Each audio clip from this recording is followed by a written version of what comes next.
Hi, നമസ്കാരം. ഞാനിപ്പോൾ നിൽക്കുന്നത് പാലക്കാട് ജില്ലയിലെ ക്നാശ്ശേരിക്കടുത്തുള്ള ത്രസാക്ക് എന്ന ഗ്രാമത്തിലാണ്.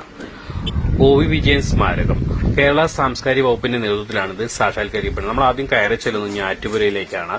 പണ്ട് നെൽവിത്തുകളും കാർഷികോപകരണങ്ങളുമാണ് ഇവിടെ സൂക്ഷിച്ചിരുന്നത്. ഇന്നിപ്പോ അദ്ദേഹത്തിന്റെ ഫോട്ടോസുകളും അദ്ദേഹത്തിന് വരച്ച കാർട്ടൂണുകളുടെയും ഒരു ഗാലറിയാണ്. വളരെ മനോഹരമായി തന്നെയാണ് ഈ ഗാലറി ക്രമീകരിച്ചിരിക്കുന്നത്.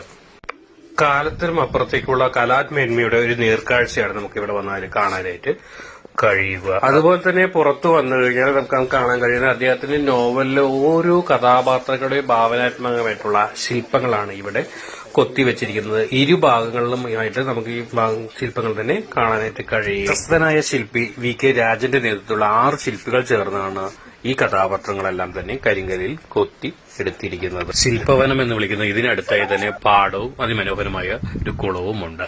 ഇതുപോലെയുള്ള മനോഹര വീഡിയോ മാറ്റി കാണാം.